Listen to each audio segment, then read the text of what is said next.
And we are back. Black and a Half, episode number 232. 232. My name is Silas and Samantha. My name is Samantha Rund. And this is the longest running comedy podcast in Seattle. Probably. Today's episode, Samantha, we start off on a dark hole. We sure do. On a dark hole, in a dark hole. I didn't think so. I thought we start with dark humor, ended up with, I think, fuzzy humor. Warm, happy smiles. The warm, fuzzy, minus, with the hint of cremation. Yeah. Yeah. Like one does. Yeah. Ugh. So we go through a journey. We bring you through a journey today. And for those of you, I think if you're starting in a darker place today, this is probably the perfect episode because we'll bring you out of that and discuss Samantha's I don't know, not stolen identity, but stolen forbid. Material. We talk about some material. We share that exchange between authors and fans, what's right, what's wrong. We talk about gallows humor, of course. Text quandaries and etiquette, as well as potential polls. And I think a really good discussion on texting and the generational divides. Yeah. Because you're not Gen X, are you? Aren't you below that? I love that I never tell you how old I am, I guess, because I feel like you think I'm younger than I am, and I'm just going to let it. I just don't think we're the same age. We can't be the same age. We're not the same age, but also. I don't even know if we're in generationally. That's fine. I can't ever tell. You can keep that secret with all of your other deep, dark secrets or the mystery age. Anyway. So that's it. It's a fun episode. I think you're going to enjoy it. Please remember, subscribe, share, tell your friends, tell your family, tell anyone you care about to tune into Black and a Half. And so sit back, relax, open your hearts and open your ear holes and listen to Black and a Half, episode number 232. I almost feel like at this point I should have a t-shirt of the week thing because I'm always wearing some different weird shirt. Yeah. It's Banana Squad this week by supporting my daughter's running banana soccer team for the last many years. I started getting stuff to embarrass her, like banana shirt. I had banana socks. Just different. Did it actually work? Or was it like... She just rolled her eyes at me. Wasn't so much embarrassed as in like feeling sorry for me. I think it's goofy. I look forward and of course Willow's young enough that she like thinks it's embarrassing but then tells everybody because she thinks it's so funny. You can tell. Oh, that's cute. I did find out last night. My daughter definitely thinks I'm funnier than she lets on because I found out her like best friend thinks I'm hilarious because your older daughter. Yeah. Okay. Her best friend thinks I'm hilarious because I'll say she's told her things that I say. And she's only sharing it because she thinks it's funny. Because I guess I told her when I was coaching her soccer team, we were like doing one-on-one and like we would always like go against each other. And she was trying to talk trash to me that she was going to beat me. And I said, I'm going to beat you so bad you're going to call CPS. No. Apparently I forget about this, but the whole soccer team just busted up laughing. Like they loved our antics going at it. And yeah, I mean, Gretchen heard that one last night. She's like, you said that in front of kids? You can't say that. I mean, yeah, that could have gone very badly, but we were on the field at the time. Not your vibe. And she was fouling me. So. It's a solid burn, but it's a hard one it's hard to stomach as a mom. Hear that kind of joke is like, ooh. When they're 17, it's different. Okay, because I wouldn't have done that to I wouldn't have done that to my 9-year-old. Okay. She wouldn't have got that. Yeah. Then they'd go to class, raise their hand. What's CPS? Yeah. Oh. No, the 17-year-old, I felt safer with edgy jokes like that. Mm-hmm. And now she's 18. So now she can just call the police. Not that. Yeah. Now I can call adult protective services on her. That's something. That's a thing. That is a thing. That's something it's meant for elderly, but my daughter keeps calling me old. So I don't have really sense of humor about like, it's going to tank my mood so fast. Just the subject matter. I'm sorry. I'm not your audience for this. I'm not, that's because you're not old like me. And once you hit this age in 30 years or so. Oh, right. Yeah. You'll get it. You had an interesting thing though that's happened that you wanted. I wasn't sure when you had posted about it. I wasn't sure if you'd want to talk about it. Yeah. Because I normally don't want to talk about anything. Messaged it. Oh, really? Oh, thanks. Because I thought maybe I bothered you when I like text you and I was like, oh, this could be a topic. And you were like, okay. Okays are so hard for me to like get over text. I often think that when somebody texts okay, I often think that they're annoyed. You know what I've learned? One thing I've learned, it's a generational thing. Huh. Because when I started texting, you were charged per text. Okay. And so there's a habit I have of being super quick of one text. I got one text. I got one shot at this. So I go quick. It was. And I over type on my text sometimes because I don't want things to be misunderstood. Of course, sometimes they probably are because that's human nature.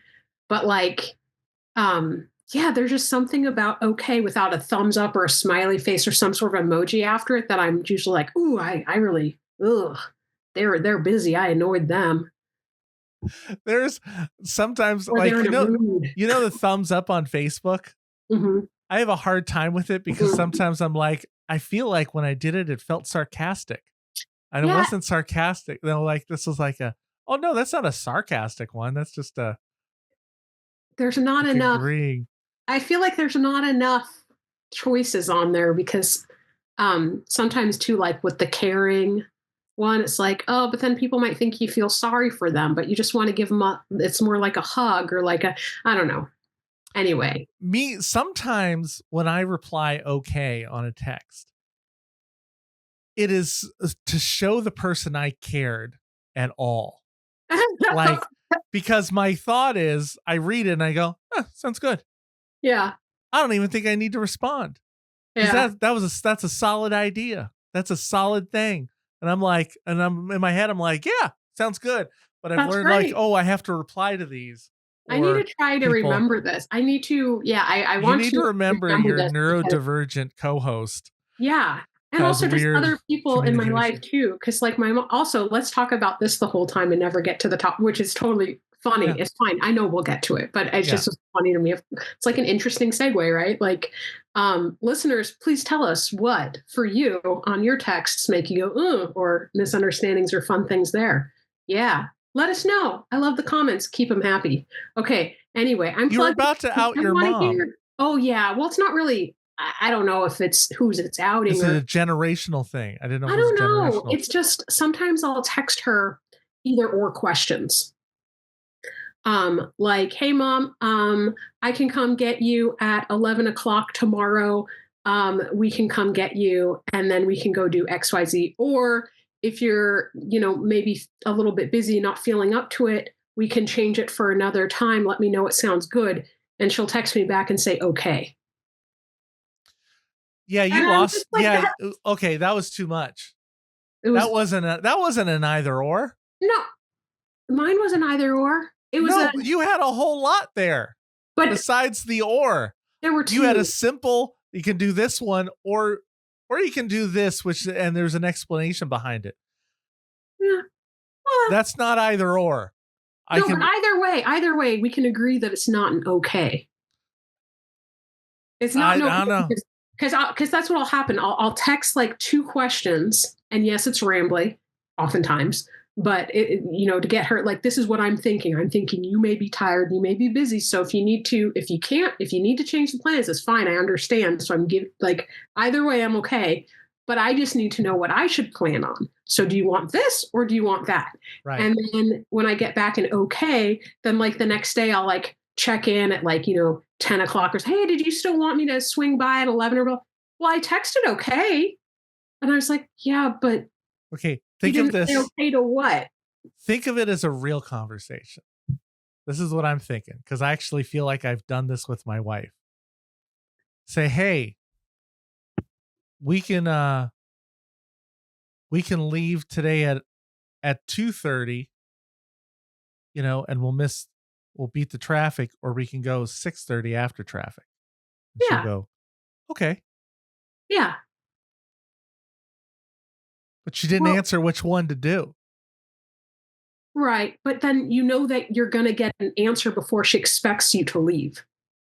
I mean, before you're expected to leave, you're going to get an answer. Like, that's what I'm saying is like, I would expect to get what the answer is before I'm expected at her place at 11. I'll go with that. But I'm just saying I've asked what I've thought was either or questions and gotten, okay, sounds good. I could see that though, in the way that you set it up. I could almost probably find a text, not from her, but I feel like I get that. I will get that often from people and go, I do see when you say it out loud, I do see what you're saying. I think it's more like how she sometimes sounds a little bit befuddled that I'm like, hey, so did you still want me to come at 11 today? And she's like, yeah, I said, okay. And I'm like, yeah, but I said, do you want to do this or do you want to do this? So if you say, okay, I don't know what you're saying, okay, too. Anyway, Mom, are you listening to this? I'm not saying that. I'm not saying I do this. Yeah. I might do this a little. But I know sometimes people, they read the first part of the text and then they stop reading it. Yeah, that's like, oh yeah, sending long messages. They're just looking for the info. They go 11:30. Okay, yeah, okay. I know I've answered a question that I did not see the next part of the question. I'm like, oh, yeah. Yeah, I guess that would have made a difference if I finished reading what you said, but texting is, of course, I think it is one of the worst things to happen to it. Like, communication wise, it's just so hard. You should only be able to text like an address, or you should be able to reply. You should be able to like vote yes or no. Right? Well, that's actually a fun idea. Something. That's a fun idea. Hey, tech industry people, partner with us. Give us the cut for this great idea that people. Yeah, it causes so much the hesitation people have to just pick up the phone to call when you're trying to work. There's nothing more frustrating to me of trying to work out plans. And it takes like 30 minutes when you could have just called and worked it out real fast. Like, can we just call? Yeah. Just call. Yeah. Just pick up the phone. Okay, here we go, Silas. We're going to have to figure this out. Podcasts. Imagine Lionel Richie. You just see real fast. We're going to have to figure this out. So. Okay. What? You're calling me. No. Hey, Silas. So. This will mess up my recording. I can't do it. Okay, I answered. Never mind. No. It messes with my recorder. Oh, I'm sorry. Okay. No. I just thought. I'm just thinking I want to do a Lionel Richie version of Hello, but it's all by text. Oh. Hello? So it says, hello? Is it me you're looking for? And then just waiting for the replies. Oh God. That could be comedy gold right there. Comedy gold. I might shoot this later. Yeah. Oh my goodness. Okay. Side note, I just started watching Jury Duty on Amazon Prime. Haven't heard of it. We're supposed to be boycotting Amazon, but I was watching Amazon. I think only there was one day. I think there's like an ongoing one or something, but I don't know. I did on the day we weren't supposed to. That was easy. I don't go on. It's not like I'm ordering stuff all the time. So I was like, definitely don't order on this day. And I would go support mom and pops more often, which I should, but just schedule and time wise, anyway, blah, blah, blah. I definitely stay away from some of the ones that I'm supposed to stay away from, but Amazon's harder since it will bring it to you. Yes, clearly. And anyway. Let me say, you know my hardest thing about boycotts before we get to, besides the way we do them now are completely, I don't think they're effective at all. You have to not shop at a place. Like you have to not shop. I will not buy this certain type of pasta. Like that kind of one works. I think it does help to not go to certain stores though. Well, yeah, like I don't go to Hobby Lobby, right? I won't go to there, but like there's some that I don't like this one day boycotts because I'm like, they're just gonna go the next day. Yeah, I think the one day, that's the one where I'm like, oh, just this sort of season in life, which is at first when I heard people say season in life was so revolutionary to me because I would just have the same expectations of myself all of the time as if I were some sort of machine. I think a lot of us have those expectations of ourselves. And so the idea of a season of life, I'm like, oh, that's so interesting. Like right now in this season of life, it is unrealistic for me not to do Amazon. Can I stay away from some of the other places? Yeah, I absolutely can. And I do. But I will say I do have a couple of gift cards that I need to use. So if you see me walking into one of those places, I say I'm going to boycott.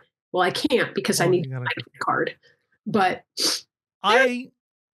layers to that. Well, it's like if you're going to go like research the companies, at least if you do have to go there, like try to support the companies that are supporting the things you support. Yeah.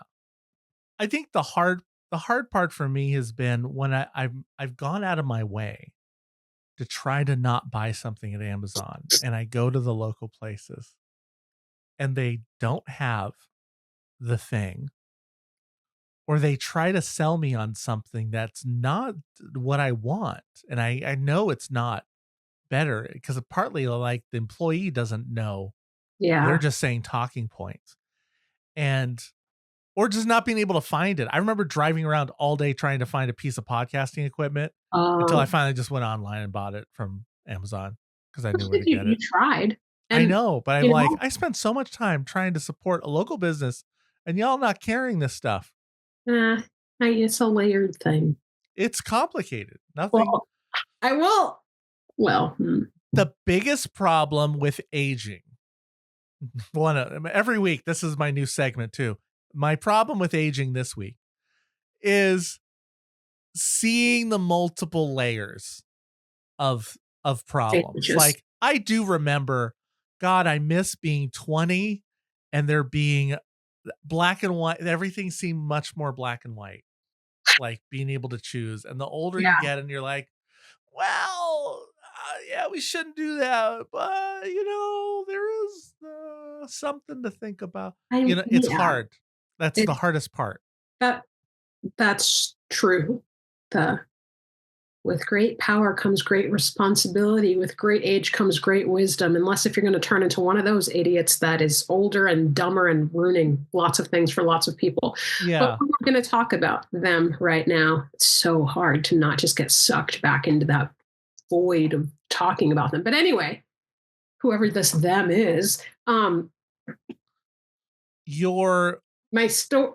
You had something happen to you. Yeah. It was weird. I will say it was weird because like a week before this happened, I was watching, I will get to the point, I promise, but I was watching one of my favorite minimal moms that I like to follow on YouTube.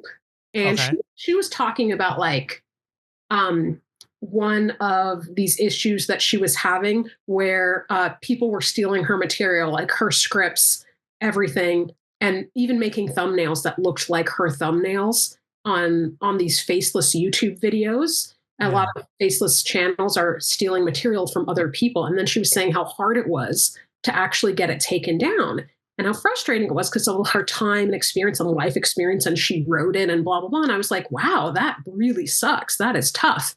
And then randomly, every now and again, I wonder if other people do this, if it's just actors or comics or real estate agents or like who else does this. But every now and again, I will do Google searches on myself because I'm curious what potential clients would see. And before becoming an agent, I was curious what casting directors would see.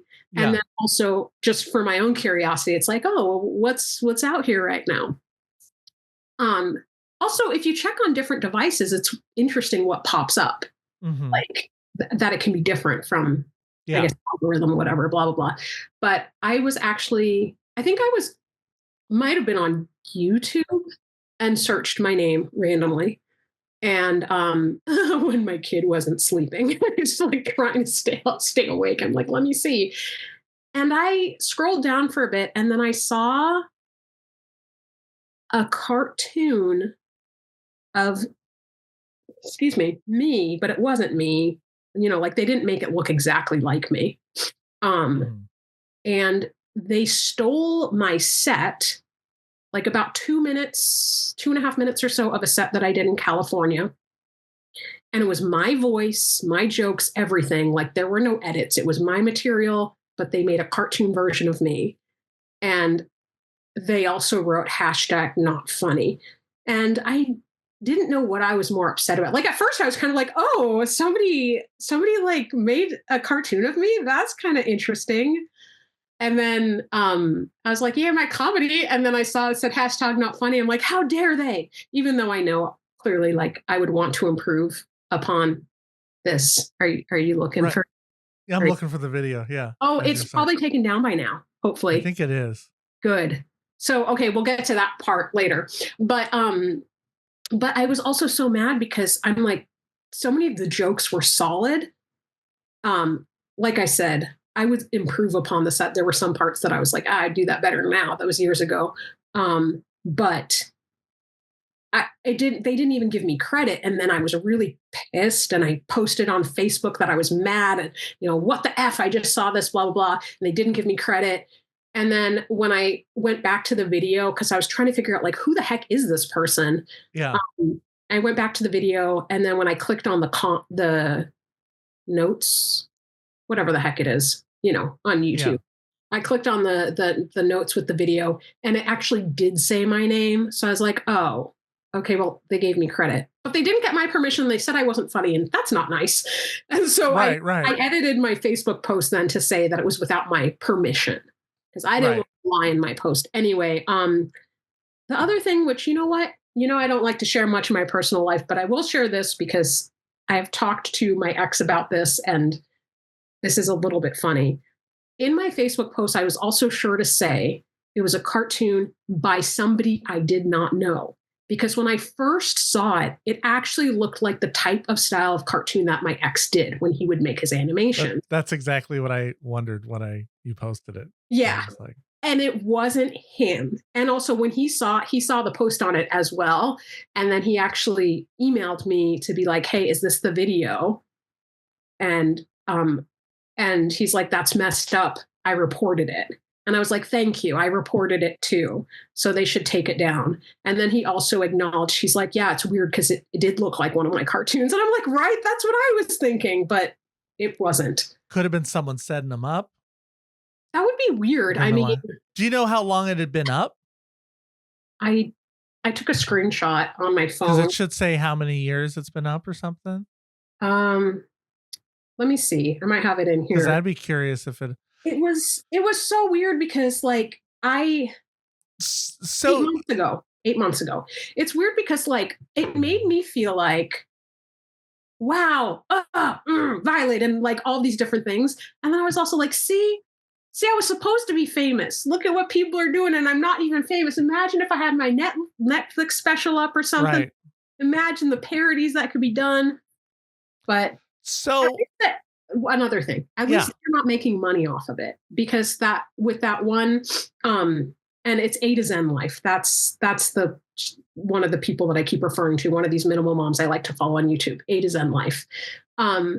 Like that's even more frustrating for her because, she makes money off of her channel, and then the people stealing from her, they're making money off of it. And at least in this one, there was no money. There was no issue of money. No monetization? You sure? Yeah. Okay. He doesn't. I'm assuming it's a he. They don't have enough views to be monetized. Okay.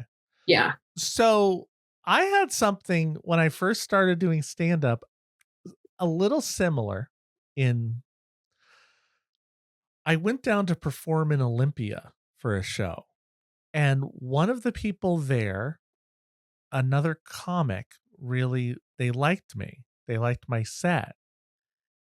And then, like a few weeks later, they were also a cartoonist and they drew a little like 5-6 panel comic of me performing my material and putting my like some of my joke in there. Like it wasn't like the whole joke, but it was kind of my joke. But I'm like, there was no spin on it. And I forget if I think they tagged me in even on it, but I was like, it was a drawing of me and it was my joke. And I wanted to go, they should have asked you. I didn't know what to do about it. Cause I was like, kind of like, I don't, that's my material. Why are you? But I think they thought of it. As like fan art. I like this person. And then this is me. Yeah. Doing fan art. Probably it was like something, but I felt really weird about it. Like I didn't like that they did it, but I was also so new to the game that I didn't know if I was going to be, I was afraid to say something like, and I didn't want to look like a whiny snot for saying, don't take my material. But now it is weird because it's like, when is something fan art and when is it them kind of stealing your stuff? And that's what I felt like. I was like, I think you're using come up with something. Spin on it. It's kind of like I posted in a real estate forum how what I do for my closings a lot of times is I have a big giant Magic the Gathering card that the people pose in. And somebody said, oh my gosh, it was a thread with people sharing what they do. And that's what I did. They're like, and they messaged me and said, oh my God, I love this. I want to do this for my clients who are big gaming fans. Yeah. Where did you get this printed? And I'm like, well, it's my idea. Like, it's my thing. I don't think you should do it unless it's your thing. She's like, well, I'm just asking for your help. It'd be nice to do a little solid for somebody else and in this industry. That is tough. And I just blocked her. Yeah. It's because I'm like, you're trying to steal my idea. And someone pointed out, well, they could still just steal your idea. Right. They said maybe you should have it made for them. And then, so that you charge them for the printing and everything of it, which maybe I could have done, but I was more just like, no, come up with your own stuff. I don't have much going for me. I don't do all the other stuff most agents do. The only thing I have is my creativity in being unique about me. And so if you start taking my ideas, then I have nothing. So don't take my ideas. I'm a little different now I'm a little actually more okay with people stealing my ideas now because I realize one of my most valuable tools is that I can come up with something else. So I don't worry that much. Yeah. If something gets taken or just if something ends up being also parallel thinking or whatever happens, right. I'm a little more chill about that. But so I don't know if I would react. I still would have said no to them. It's such a tough, because it's not like following it's a very nuanced topic. Because I always feel like the things people post in like that, I think I know the group you're talking about, and I see their ideas, and I'm thinking, oh great, like people just take all whatever ideas up there. People will probably just take it. But most are lame, right? They're just like, oh, it's a key. Oh, cool. All right. They're not that cool. I'm the only one with that doing that. Right. It was a spin on other things. And so I was kind of like, I was really proud of that. And I didn't know why someone wanted to take the idea that they didn't think of. So. I would imagine that this is just me thinking about the way that those posts go. I would imagine that if I wanted to keep something to myself for other people not to take, I wouldn't put it in that group, because I would imagine people would see it and be like, I like that. I want to do it. Well, now like I get that. I thought it sharing was and taking. I thought it was more like helping people brainstorm. Like, oh, see what I did? Now, what's something unique to you that you could do? That does make sense. I mean, that would be a good. That's where my brain went. Oh, yeah. Yeah. So now I don't share on there. Yeah.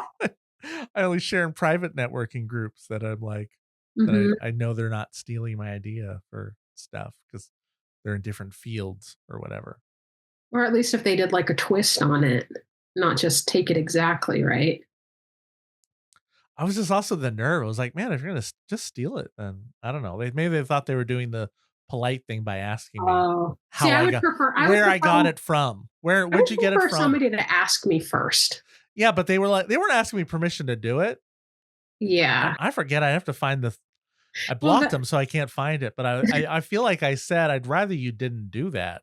Right. I feel like I said, like, it's my idea. I would rather you not do that. Yeah. Unless you paid me, I guess. Maybe, like, you know how you can buy a joke from somebody? Yeah, actually, that's a really good idea. Like, people do have like their templates and stuff for sale too. If you sold the template of it, although I don't know if you could sell it because you took it from something that existed, right? Like Well, I made up. It's a parody to begin with, right? And so I just made it look like one similar, right? Right. It's not exact, but I'm just thinking like, well, I could sell you the right to this idea. At least you can feel good about it. That you like. I did actually last week. I said to somebody, I would love to buy that joke. I would like to buy that joke, and they were like, well, it's actually a twist on a joke that they read online. So it's not their original joke. And I'm like, oh, okay. What is it? What was it? It was they said when they because they like to climb the stairs, that's their exercise. And they said when they die, they want to be scattered on stairs like this. They do not want to be cremated.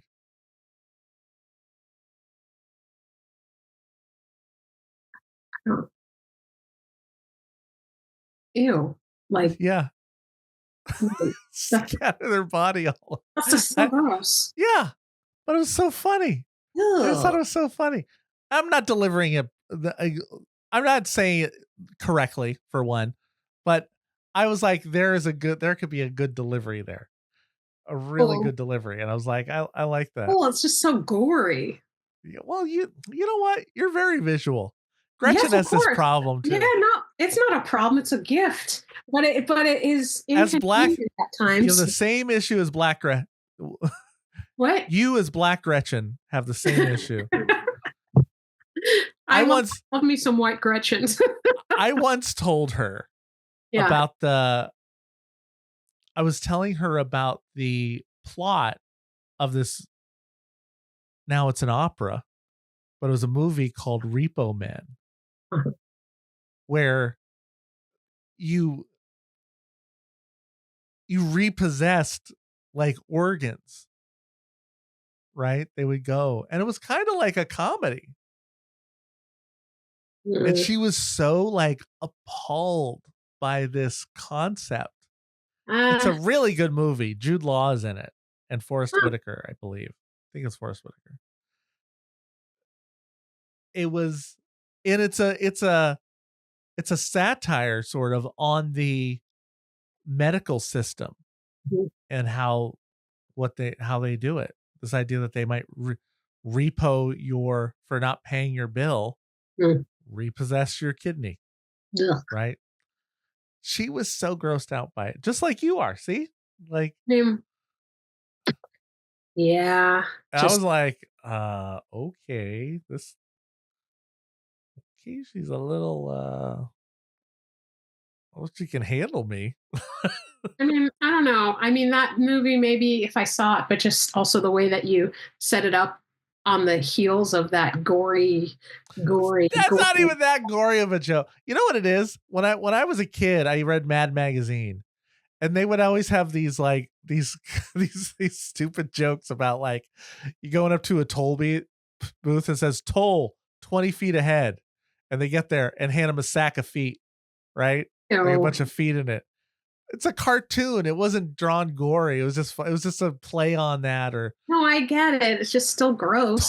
Toll ahead. There was always like every few months there would be one of them. Like they would do something like that, and I always just found them funny. So I don't even like horror that really. I mean, yeah, I don't like gory stuff or horror stuff. I mean, I have written some stuff that was like, there was this one thing that I wrote. I still think it was solid, but it was disturbing. And it was in college. And I remember when I read it to one of my roommates, and she was like, "Are you okay?" And I was like, "What's like what?" I'm like, it was a really well-written piece. It was super dark, but like really well written. But we were also studying the Greeks then in theater. And then so in my screenwriting class, I think some of that like seeped on over, you know what I mean, into my writing. Because I do remember after I read like the summary or whatever, that everybody in my screenwriting class, they all just kind of like stopped and looked at me. And they're like, "We don't get it. You are so nice and so sweet. And this is so disturbing." And I was like, "What? Like, what's wrong with it?" It's just like this hunter who goes and he kills a deer, and then he comes home and his wife, and there's blood and blah, blah. And it was disturbing, but I still stand by that it was really well written. And I don't think that I would have written something like that if I wasn't studying the Greeks right then.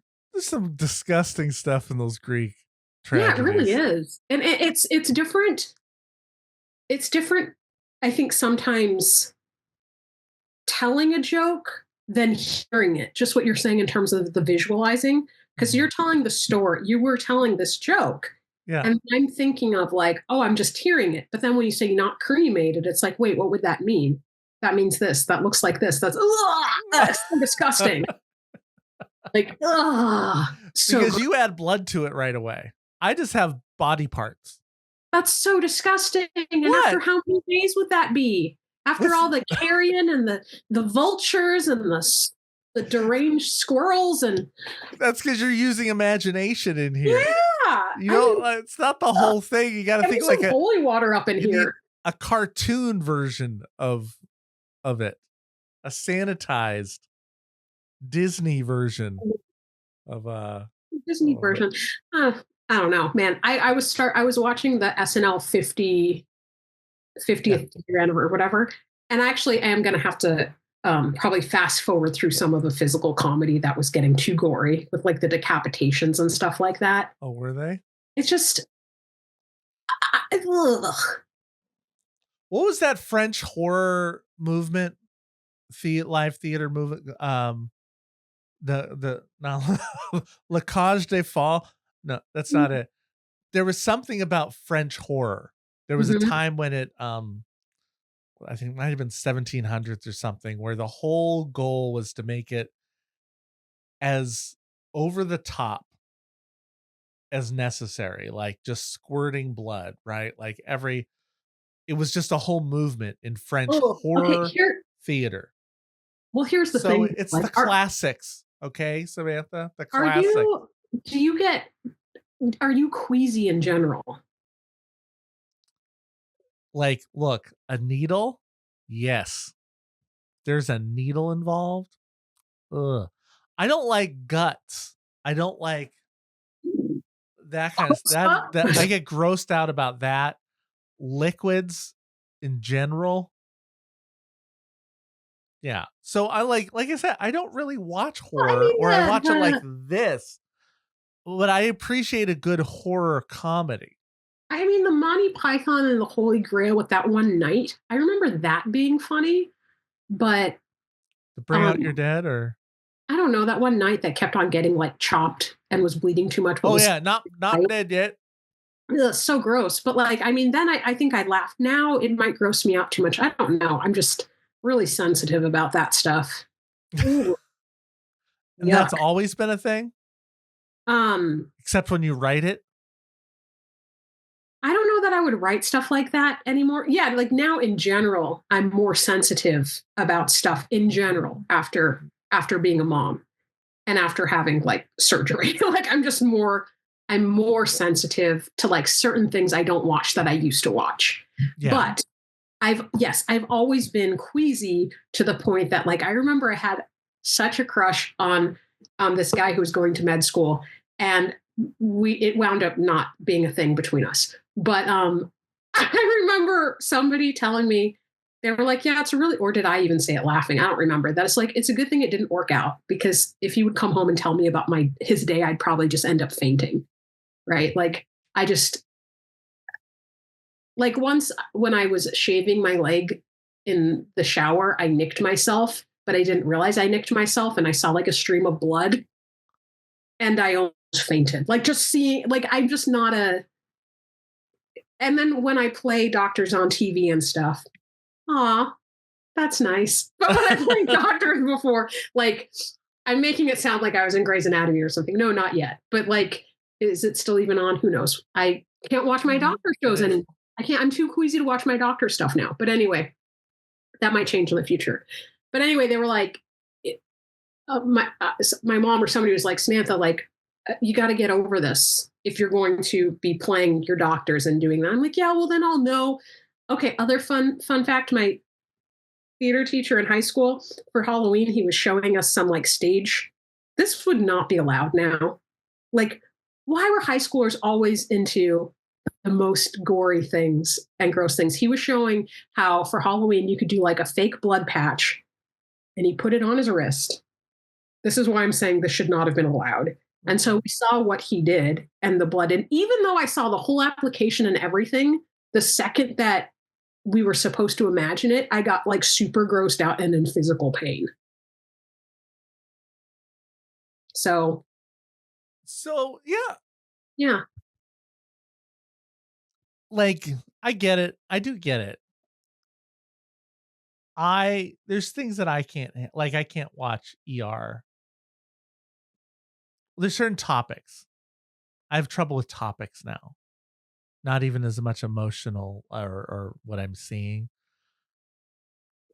My kids, like, it's funny. I'll just sit there and tell them we're watching wrestling. And I'm like, this is not, they're pretending. This is stunt work. They're not really happening. And they're still like, like they're scared. I'm like, these are actors. There's no real, the bloodline. They're actually best friends. And they just won't, like, they still get wrapped up in it. They almost like they don't believe me. They're like the perfect audience. Yeah. Yeah. So for I think part of it for me with the doctor's stuff is before I had to get a surgery, I always identified with the doctors. I never identified with any patients. Oh. And then after I had to get a surgery, I think it flipped that a little bit, and I just can't watch the shows. So at some point, hopefully it'll flip back to me just watching it and thinking like a doctor again, you know? Yeah. I don't think I probably never gotten booked as a doctor. So that'll be. So I'm always feel like the patient. Let's make our own show. So let's record an improv show so that we don't have to rehearse our lines. I think we were talking about that at one point, but I'm going to be getting Invisalign because it's so funny. It's like the journey of self-confidence, right? My whole life being self-conscious about my teeth. Huh. And then like to where that was one of the reasons I wasn't trying to get an agent. I was like, I can't do TV because of my mouth, and I don't want to get all fake teeth or whatever. And I didn't want to have to miss anything for having braces for like 3 years or whatever it would take. Like that was my assumption. It's going to take 3 years, and then won't be able to do plays or anything because nobody will hire me, even though I wasn't like doing the theater anyway. So, but I was still worried about it. And then I'm like, I'm too old to have braces or whatever. Haven't you seen Ugly Betty?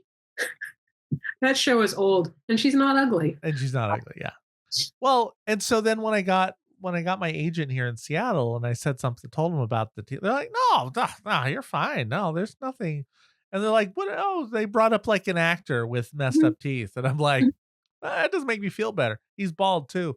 Bald guys look good sometimes. Yeah, but with bad teeth too. But anyway, I was like, they're like, oh, comedically, and I was like, oh, okay.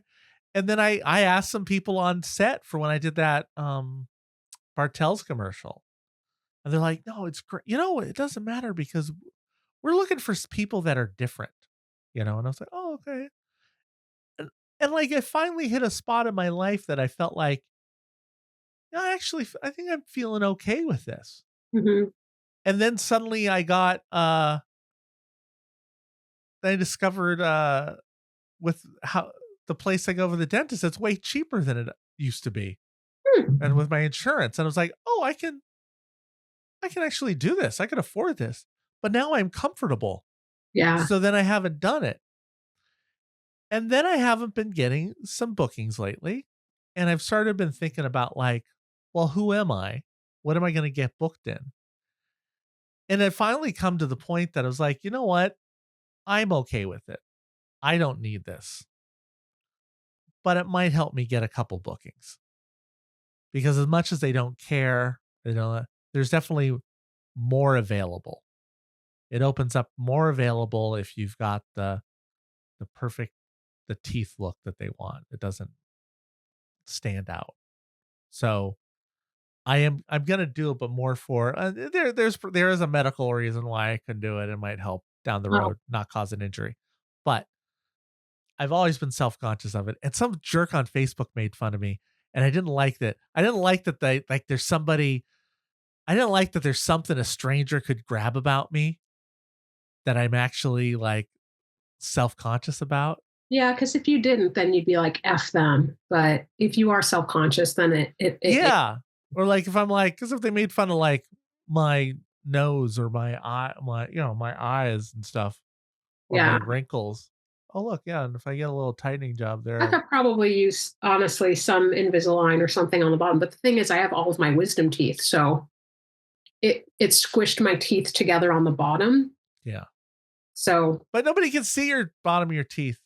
I mean, if it's a really big close up, I think now that I've told people, whoever's listening will notice. But if people don't, it'd be hard. That would be a very particular shot, though. Like it's really the uppers. I mean, I can see it.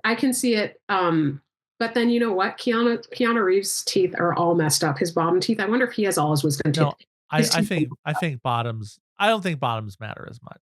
Like for most work, unless you are literally doing a Colgate commercial. Maybe. Well, I don't think I didn't do a Colgate commercial, but I did. Oh no, I did a Sensodyne commercial. Oh, I did it, but it wasn't a huge one because it was just like through BuzzFeed when I was in California.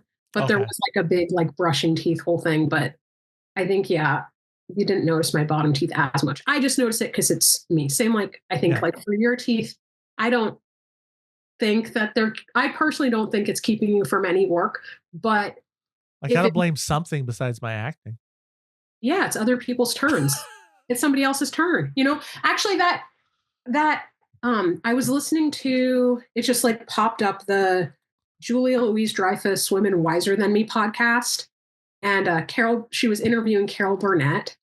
And that was something I heard her say yesterday. And I was like, oh, that's beautiful. When if she didn't get something and she would think, well, you know what? It's their turn.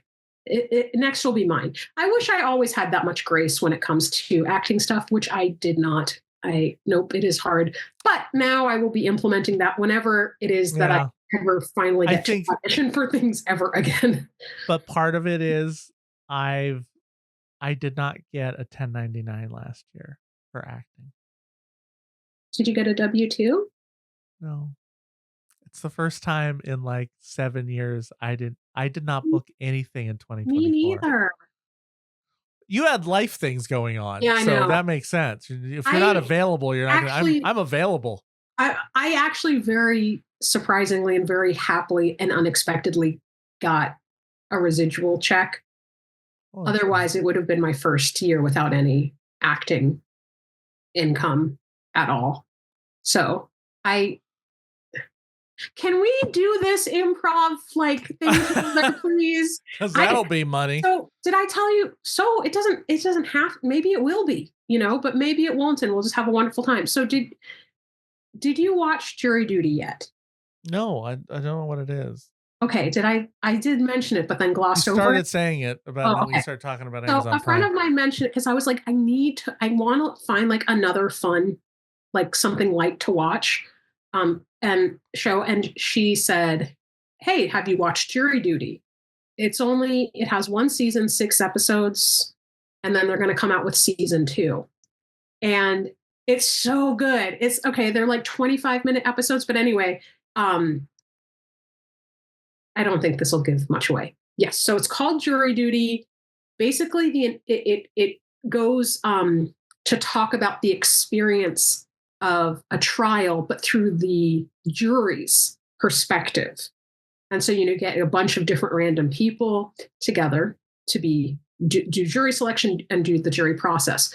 But the thing is, the twist is, it's completely improvised, or they are all improvisers, so I think it's improvised. I don't know what kind of structure it is. They're all actors, and except for one person who thinks that they're actually in a real jury. Oh, I might have heard about this. It is so good. It is so good and so funny and messed up, but like, it's really interesting. And it's hard for me to, like, I haven't gotten to the last episode yet, so I'm really curious for the one actual juror. What is his experience going to be, and how the heck did they keep that information from him the whole time? Do you remember the reality show that did that?